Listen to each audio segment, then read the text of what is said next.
अस्सलामु अलैकुम। हम आज ज़ोर के खाने के बाद जंगल में आए थे चरवा के हौसला अफजाई के लिए, और हम ऊपर पहुँचते ही अब्बू थके हुए थे और यहाँ आकर सो गए। ये बोतल और टोपी को तकिया बना कर यहाँ के मज़े से सो रहे हैं। और ये हमारी कुछ बकरियाँ, ये बकरोटे छोटे छोटे, कुछ बकरियाँ वो है और कुछ ये बिखरी हुई है, और कुछ ये ला रहा चारवा।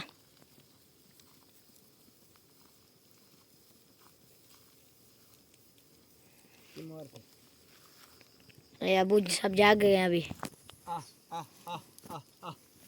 ये सारी है क्या इधर? इधर आओ। इसने भी दूध निकाली दिया।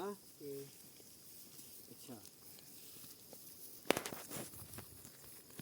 हाँ हाँ, वो एक छोटू कान वाली उधर जा रही थी। अबे वो भी। नहीं, वो तो उधर है। माशाल्लाह।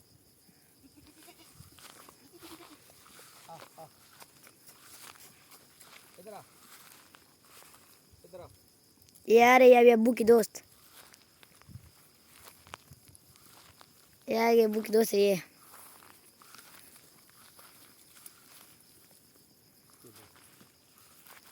वो बकरी भी काफ़ी शर्मन हो गई ना, जब लाया तो बहुत कमज़ोर थी। ये आ, आ, आ।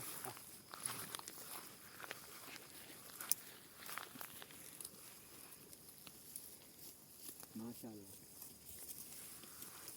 ये सारी कितनी है अभी?